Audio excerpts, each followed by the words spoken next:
This is Brainy Podcasts with Soraya Shaw and Tracy Filler, inspiring creativity and innovation through evidenced neuroscience. Welcome back, everybody. Today we are working with the title of Innovate or Die, which is a tough one.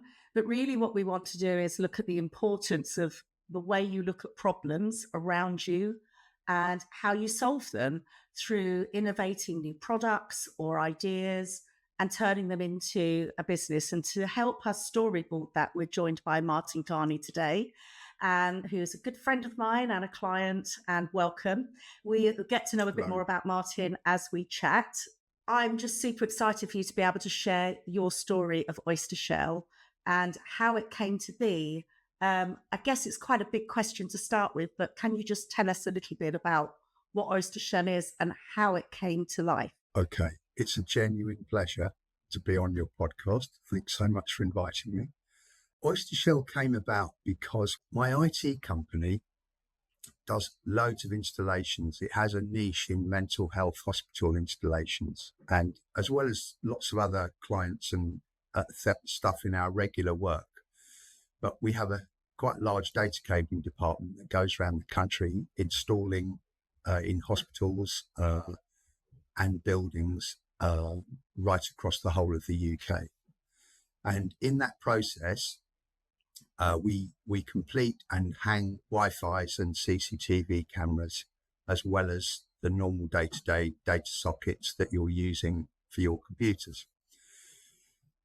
A few years ago, Wi-Fi was in its early stages. People were only having a very, very close-knit set of Wi-Fi in the admin areas of hospitals. And in the process, we were asked to put them on ceilings, and they were really vulnerable. And in a mental health setting, if you leave anything on a ceiling that's got edges or sharp bits or whatever, a patient can potentially harm themselves. They can even use something hanging from the ceiling as a ligature point. And so we just finished our first installation for this company that we were working with, and the engineer came out and he looked up at the ceiling and he said, "Oh no, they'll have that off the ceiling in no time." That was a light bulb moment. Something went off in my head.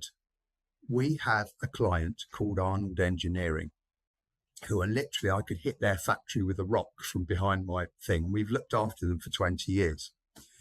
They make polycarbonate riot shields for the police all over the world, Hong Kong, Australia, New Zealand, anywhere. So I drew something that looked like my dog Milo had drawn it on a sheet of A4, went round to see... I remember seeing that piece of paper. I remember showing it to you. I went round to see James McKeown at Arnold Engineering, sat down with him and said, "Can you make this?" And he said, "Oh, yeah." And I took the prototype to the CIO of the healthcare company that we were working with. Anyway, I showed it to him and he said to his number two, "Do you think we're going to have problems with Wi-Fi's being bashed off ceilings?" And his number two, I could have kissed him. He said, "Yes, I think we are." And from that, Oyster Shell was born. And within a very short space of time, this company had bought about 350 units, which kind of self-funded what we were doing and laid the foundation for designing some more stuff. And then they came back to us and said, "We've got larger Wi-Fi's that we need to cover, so we now need a larger dome." And so suddenly you're being asked to make a larger one. So now you've got two, and they both need design registration and patenting. Luckily, because Internetwork was doing well, we were reasonably well funded, and that minimised the actual financial risk for us. This spread to the NHS. So Great Ormond Street Hospital have put Oyster Shells in three of their mental health wards for children, which for me personally is the design pinnacle of doing something for the health arena. It's almost a choke up moment, because everybody knows, gosh, it's internationally renowned as being an amazing place. So that's been fun. And then on the other side, we've got friends in Florida, Tony and Diane Clark.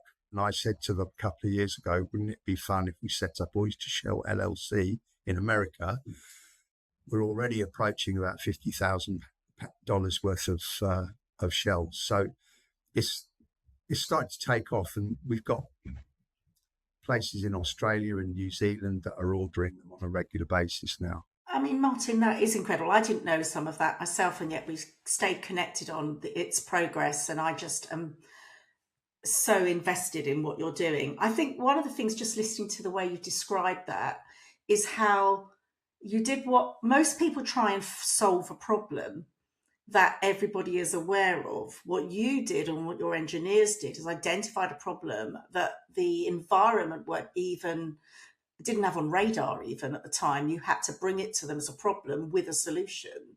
Hitherto, they put Wi-Fi's in cupboards and hid them in electrical risers. So it made for a very poor Wi-Fi experience. Our solution allows you to have Wi-Fi where it's supposed to be, in the open air. In fact, if I tilt my laptop forward, there's an oyster shell on the ceiling. I'll just take it a bit closer. So you can see a Ubiquiti Wi-Fi installed in the ceiling tile one. And that's the third one that we made as a result of a friend of mine saying to me, you know, you should make them for suspended ceilings. And so that's another voyage of discovery that we went along. A lot of people get stopped with innovating, creating through fear of actually doing it. Will it work? It won't work. Can they give up early? What's kind of driven you? What's kept you going? That fear never goes away. You're constantly doubting yourself. For every 6 or 7 people that come to you and say, I'd really like your product, maybe 2 or 3 won't, they'll ghost you afterwards. And Tracy will tell you, I take everything transactionally very personally anyway, because I'm just built that way. And so that's a real challenge. But you're buoyed up by the situation of talking to people who are really invested in it. They're the ones that keep you having faith in it. So I was talking to a guy who was installing I won't mention the prison, but it's up north. And he had been talking to us for about 18 months and we'd got nowhere. We'd done new designs for him. We tried to shape to make what he wanted. And whatever we were doing wasn't sticking with him. And then he came to me and he said, you know, the standard one you make, can you make that smaller? And I said, yeah. He said, can you make it waterproof as well? I said, yeah, we can put a neoprene gasket around the inside of it. Anyway, they bought 850 overnight. So now we've got an arrangement with this company. Whenever they're working with the Ministry of Justice, oyster shells are going to be deployed over the Wi-Fi's to keep prisoners safe and to make sure the Wi-Fi's don't get bashed off. At the very beginning, before we started recording, we used the word serendipity. But it strikes me as well that one of the key things you've been doing is building relationships. And that's all built on trust, isn't it? You trust people, whether it takes 18 months or not. Very much. But Tracy, right from the word go, when I started working with her, when we started working together, she said spotting the opportunity is absolutely key in any kind of business. Because my wife, she helped found our original IT company, Internetwork. Julie's the analytical one who juggles all the figures and makes sure that we've got enough money to be able to do all these crazy ideas. So it really is a two-way thing between the two of us. And I can't emphasize enough how important inventing on one side and innovation on one side, but also that grounded holding it all together. We often joke that I'm managing director and she's commercial director, but really she's managing director and I'm mismanaging director. The job that Soraya and I do outside of the podcast is very much around spotting and noticing patterns and trends. And one of the things that we're creating with a pattern of our guests that come on is they all have quite an eclectic past. Yes. You know, you've worked in the music industry. You've had huge success as a music producer. You've then reinvented yourself in IT, built your own business, and now you've created something that solves a massive, massive problem in really, really sensitive environments. And that seems to be. Would you agree, Soraya? We seem to have a And I think what's very interesting from a brain perspective about that, because Tracy, you and I we've all pivoted, really. We've all had really started commercially, in our first careers, and did all the kind of FTS 100 and all that kind of stuff. And we're all quite creative as well, as something that I notice. It's people who've really, and I don't mean creative in that you're painting or you're drawing. It's just your thinking is how making connections. Your brain's always making connections all the time. Yeah. Creatively, if you're in any way creative, that never stops. It ramifies through every part of your life. It's not so prevalent now in internet work, but a few years ago, lots of us were musicians, and that wasn't we didn't go and recruit musicians, but Yeah. a lot of them had this other side of their brain where they were scientific in order to solve people's problems, but they were creative musically, and therefore had this sort of double facet to be able to, and it made them good problem solvers. Yeah. And I think what's important about Tracy and I, our guests, is it's that knowledge and that experience that builds up over time. So you're building those connections in your brain, and you're seeing opportunities, and you're seeing, oh, maybe that, or maybe this. And so I think that's where, and also from a brain's perspective, the brain is shaping and changing all the time. And there's a lot of new work at the moment about how we're all actually super agers, that as you age, your cognition gets much, much better. And which is completely the opposite of what people are told, that, you're going to disintegrate at the end of the day. It's not true at all. So if you can capture all this wonderful diversity of ideas and people's thinking, it's so rich. And just what I wanted to finish just about talking about your wife, it reminds me, my husband says that I have a chaotic brain. I don't know what that means. I've got no idea what you're talking about. Whereas he's wonderfully logical, and that partnership really works. You need that somebody who can almost bring you back down and kind of make sure you're grounded. I think is really, really important. I have an expansion on that. So I did a science degree. I did medical biochemistry at university. And then I graduated and joined a rock band, but that's another story. Years later, I didn't really enjoy academic study. I'd enjoyed it beforehand, but when I got to university, it was a very different, higher level, and I didn't really enjoy it. And it was just, the attrition was pounding. It was like labs and lectures right up, and just repeat the same process for 3 years. And I nearly pulled out in my first year.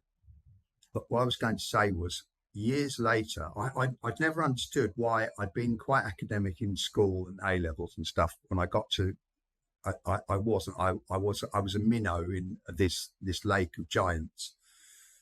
Anyway, it wasn't until many years later, Tracy encouraged our company to have Discovery Insights, and we did psychometric profiling. Turns out I'm on the borderline between introvert and extrovert, but down the bottom in the caring stroke Mr. Sunshine sector that's great at selling and talking to people and looking after them and stuff, but absolutely rubbish at doing any kind of analytical work. Julie, on the other hand, is right in the centre of the analytical quadrant. Sorry, I'm pointing to the wrong side. In the analytical quadrant in the blue area. Jungian theory says that when you're under stress, you can work in your opposite type, but it's really stressful for you to do that. Can you imagine how miserable I was at university doing science degree? I should have just done a music subject. I'd have thrived. Anyway, one of the things I was going to say to you was, in your podcast with Paul Copeland, you talked about looking somewhere else for that creative inspiration about how you generate something. And the older you get, the more, if you're going to be successful in business and any kind of cognitive thought, being a sponge and open to other people's suggestions is the watchword. I would say that half, without exaggeration, half the products that we've developed have been modified or shaped into a new product because of requests from our clients or observations from friends. And going into it thinking you know all the answers is not a good approach, I feel. So, but then collaboration, isn't it? Very much so. Yeah. very much so. Which is very much in your street of communication style as well. That's how you tend to communicate. What were the biggest things that you had to learn or figure out from scratch where you might needed to have reach out to some of that advice or just scratch your own head? Listening to the results of showing a prototype to somebody, that invaluable, crushing but invaluable. We took the prototype, and I thought that when I first designed it that the cable would come out and go into a socket next door to it. But he took one look at it. He went, no, can't have the hole there. Can't have any cables. And I want it open. I don't want patients being able to see inside it. So that immediately shaped another level of how we designed it. They didn't want them to be see-through. Other companies want them to be see-through. The thing I hear there as well is your openness to feedback, because so many people, you can have an ego and they're not open to feedback at all. But actually your learning is, and your growth comes from, okay, let's take that feedback and what can we do with it? Don't get me wrong, you get bruised by it. And occasionally people come up with something fairly irrational. But we had a really interesting, when we first designed it, we made them with 4mm slots because we were afraid that the Wi-Fi's were going to get overheat. And I can say this out loud. We gave a sample to a health service up in the northeast, Tees, Eskin, Wear Valley, and they were instrumental in saying we don't want the larger holes. We want them to be small. That culminated in us giving them a shell to stick on the ceiling with the new design. And they took a rubber mallet and a metal hammer and a big piece of wood and smashed it about for about 15 minutes and tried to set fire to it. And it just sat there. The ceiling was an absolute mess where they bounced off the glancing blows, but the oyster shell was completely intact. It had a few smudges on it from rubber mallets. That's become the de facto standard. So they helped us. Martin, as this continues to evolve and develop, where do you strike the balance between adjusting things to customer needs, not just the feedback to improve it, but also their positioning of it in their environment, and production? Because every tweak and every change in design affects production, particularly as you scale. It's a great point. Let me do the production bit first. The production is a real challenge. Our lovely manufacturers, Arnold Engineering, they make stuff for Red Bull and Mercedes in F1. And Oyster Shell is a lovely company to work with, but it's right at the back of the queue where F1 is concerned. I'm sure you can. I can't believe that. I don't need to paint the picture, do I? So it can take 4 weeks to 6 weeks to get stuff done, and I know that they're under real pressure. But talking it through and having a great relationship, then you've got to manage the customer expectation that when they order something, it isn't going to be manufactured immediately. We have a bestseller, but if I had 1,000 of every single model, I'd quickly go bankrupt. So you have to do it on a just-in-time kind of approach, and that does have challenges. I haven't exhausted their ability to deliver large numbers yet. What was the early part of the question? Sorry, I've lost the thread. It was just really about balancing the nuanced customer needs with production. So when you described about the size of the hole, when does that become a mainstream change in the overall look of the product and version control? That was a really good observation of theirs that we had agonized about. And it improved the aesthetic look of the shell itself, because it didn't have like a honeycomb cheese look to it. It had that's really aesthetically pleasing to look at. So for me, that was a no-brainer. I was just worried about the Wi-Fi's overheating, but actually the air gap between the ceiling and the internal area of the oyster shell is enough to keep it going. And then some people come back to you and go, oh, we don't want any holes in it, and we want a neoprene gasket around it to keep it waterproof. And so every Stonegate pub in London has an oyster shell in their kitchens to keep their to keep their Wi-Fi's in their kitchens free from grease and grime and condensation. At no time did I ever think, oh, we need to make one waterproof. I had for outside, but not for indoor. So now we've got 3 or 4 different products available in the Wi-Fi arena, and we're moving over to the camera arena where we're getting requests for chemical environments like labs and stuff that need their cameras covered with. I have just loved you navigating your way through the story of Oyster Shell, and I've got a really corny end to feel about that. It's like the world really feels like it's your oyster now on where it goes next. I'm sorry, I held it back for a long time, but it had to happen. That's terrible.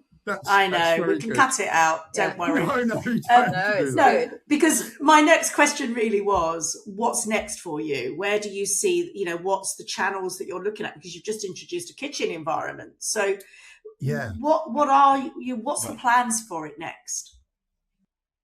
What we haven't done yet is make it famous. And that's what all my companies have grown organically. And after 25 years, Internetwork is quite a sizable company, even though it's got a very small bunch of people working in it. One thing I've learned over the years is that engaging people who work with you, who you can trust and you like them, and we've got such a nice bunch of people working with us, and that's comes a real trial and error. We've had some challenging types working with us, but we've blown all the cobwebs out of that, and so making ourselves a bit more famous, that we are a safe company to deal with, and that we have our patients' best interests at heart, and to our clients in Internetwork, that we're engaging to do the very best job we can and still be approachable, friendly people who like to have a laugh at the same time as take their business seriously. So quickly, what's the websites? Let's make you famous. What is it? www.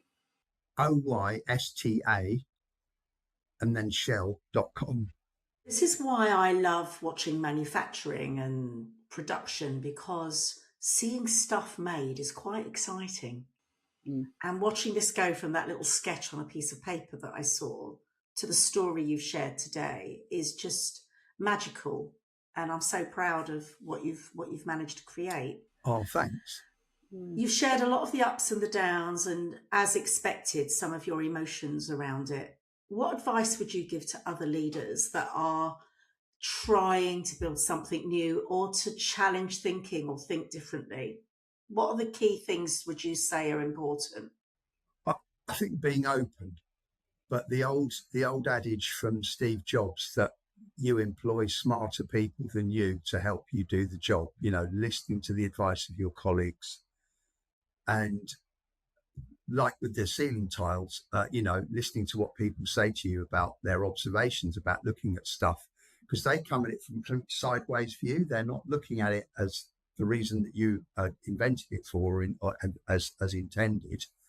They're just looking at it as a shape or another way of doing a particular function.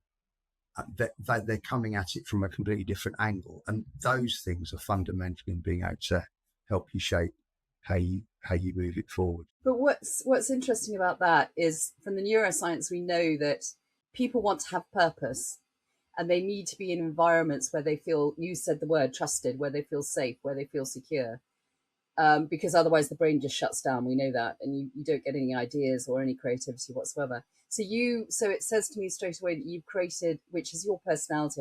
You role model it.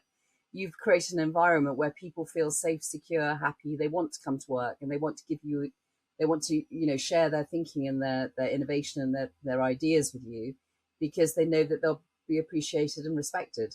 I hope so. That's exactly how we look at it.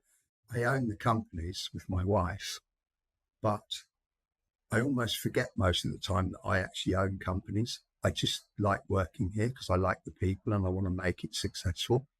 And, making a profit and earning a living on the side of it is obviously the end goal or what you're trying to achieve. But you kind of forget you're doing that because you're enjoying what you do and having a good time. And it isn't what I wanted to do. I wanted to be a musician and be successful doing that. But I got cruelly trashed in the process and had to find another way of earning a living when my children came along. Do you remember when we were sat down doing your first 3-year plan, and you said, "I want more time for my guitars"? Yeah, yeah. Still haven't found that, I'm afraid.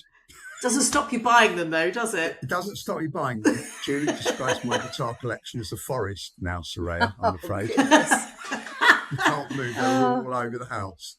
The question I had written down for a while, I've been waiting for the right time to put it in and decided it's probably not the right time. No, I'm interested in, because internet work is already a running beast. It's, it's got its demands. Its growth path has, I think, quadrupled since I first met you. How do you protect a new idea not derailing the existing idea and function? By not playing guitar anymore. So it did fit in. Yeah, it did. Yeah. I'm still involved in helping the day-to-day running with internet work.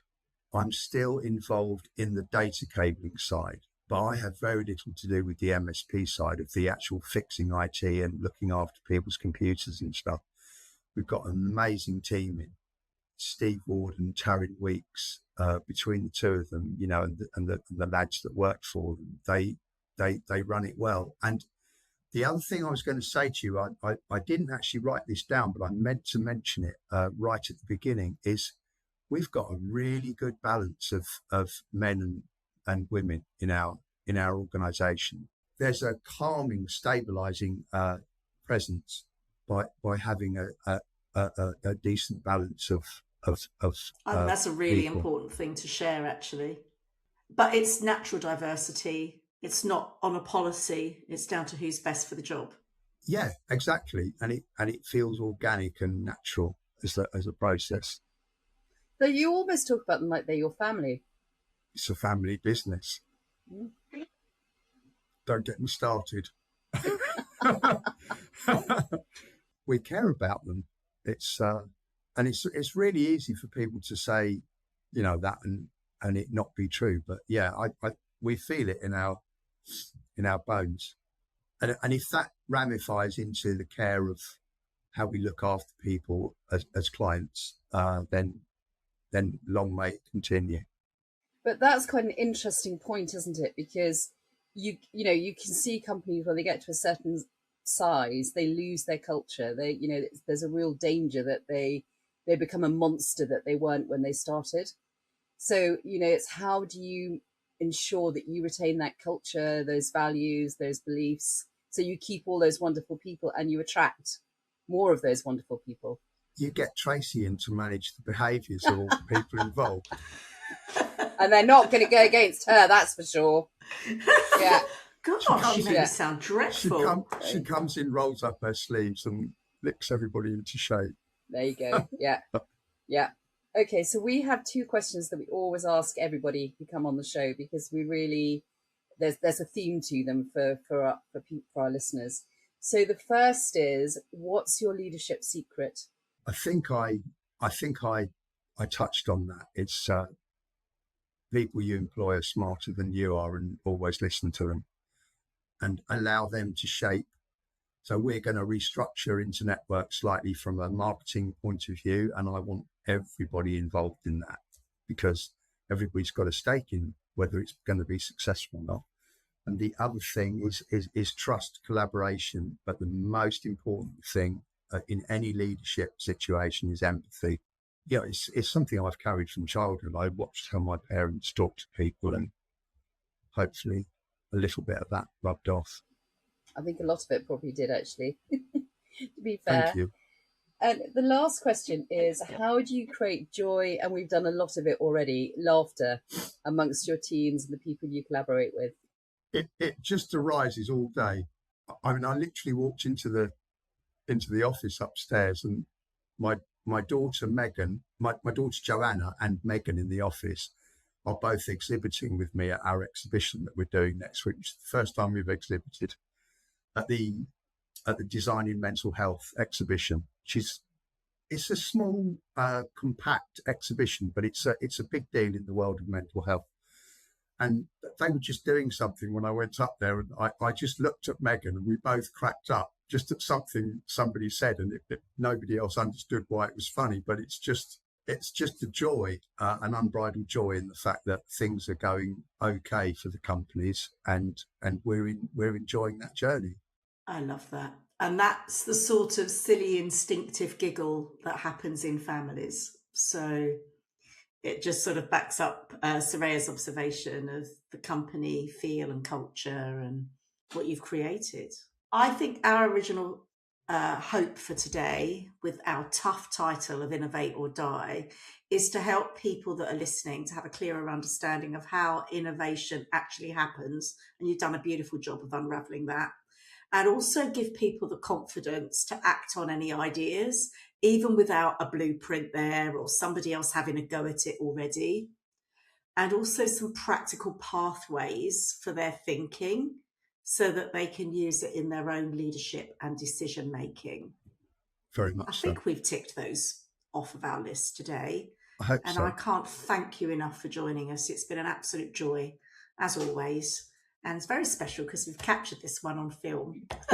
Yeah. And Martin, it's been lovely to meet you. I've thoroughly enjoyed myself. Oh, thank you so much. I've had a blast. I'm really honoured that you asked me to be on it, and hopefully we get to do another one a bit further down the line to see where things have developed.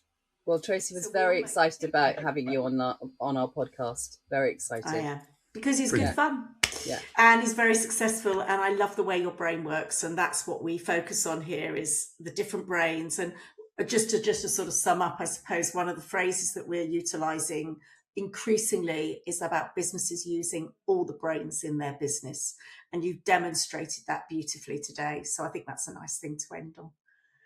Thank you. Great. Wonderful. Thank you. Take care.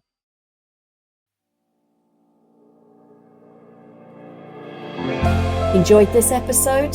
Listen to more at brainycasts.com.